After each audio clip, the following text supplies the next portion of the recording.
الحمد لله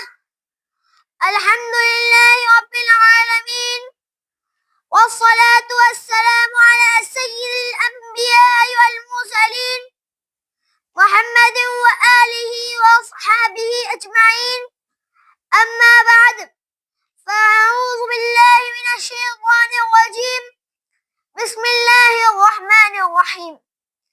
ولا تهنوا ولا تحزنوا وأنتم الأعلون إن كنتم مؤمنين. صدق اللہ العظیم. جب گلستان کو خون کی ضرورت پڑی، جب گلستان کو خون کی ضرورت پڑی، سب سے پہلے ہماری گردن کٹی. پھر بھی کہتے ہیں ہم سے یہ اہل چمن، پھر بھی کہتے ہیں ہم سے یہ اہل چمن، یہ چمن ہے ہمارا تمہارا نہیں. معزز مکرم جناب صدر جلسہ، معزز سامعین قوم اور گلشن محمدی کے چمکتے دھمکتے مہکتے پھولوں، آج میں آپ حضرات کے سامنے ہندوستان کے مسلمانوں پر ہونے والے سیاسی ظلم و ستم اور دین اسلام کو جڑ سے ختم کرنے کی نہایت ہی ناپاک اور گھناؤنی سازشوں اور کوششوں کے موضوع پر کچھ عرض کرنا چاہتا ہوں. امید ہے کہ آپ بغور سماعت فرمائیں گے.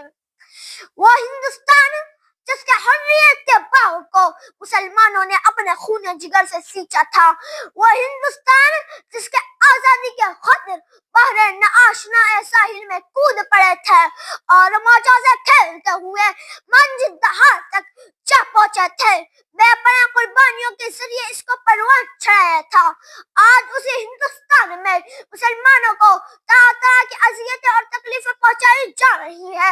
مسلمانوں کے قلوب سے اسلام کو ختم کرنے کی کوشش کی جا رہی ہے، لیکن شاید ان کو معلوم نہیں جب تک اس روئے زمین پر مسلمانوں کی سانس چلتے رہے گی، اس وقت تک دینی مدارس و مکاتب پر کسی طرح کی آنچ آنے نہیں دیں گے.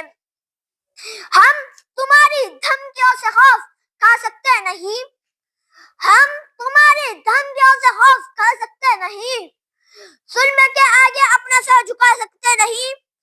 اور ہے یہی تاریخ اور یہی ہے فلسفہ، اور ہے یہی تاریخ اور یہی ہے فلسفہ. ہم زمانے میں زمانے سے ابھرتے ہیں صدا. ملت اسلامیہ کے غیور نوجوانوں، اگر وطن ہماری جان مانگے تو جان دیں گے، اگر وطن ہمارا مال مانگے تو مال دیں گے، اگر وطن ہماری اولاد مانگے تو اولاد دیں گے، اگر وطن ہمارا تن من دھن مانگے تو سب کچھ دے دیں گے. جو جان مانگو تو جان دیں گے، جو مال مانگو تو مال دیں گے، لیکن یہ ہم سے کبھی نہ ہوگا. نبی کا چاول چلا دیں گے، یہ نہیں ہو سکتا کہ مسلمان نبی کا چاول چلا دے، یہ نہیں ہو سکتا کہ مسلمان آخرت کو چھوڑ کے دنیا کو ترجیح دے. ٹل نہ سکتے تھے اگر جنگ میں اڑ جاتے تھے، ٹل نہ سکتے تھے اگر جنگ میں اڑ جاتے تھے، پاؤں شیروں کے بھی میدان سے اکھڑ جاتے تھے. ہم سے سرکش ہوا کوئی تو بگڑ جاتے تھے، ہم سے سرکش ہوا کوئی تو بگڑ جاتے تھے. وہ کیا چیز ہے، ہم توپ سے لڑ جاتے تھے.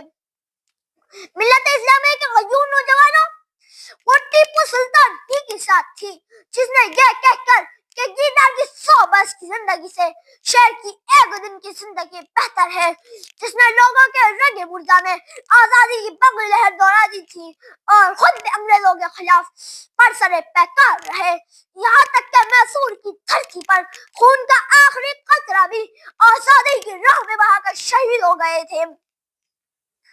ایک شعر پر میں اپنی تقریر ختم کرتا ہوں. وآخر دعوانا الحمدللہ رب العالمین.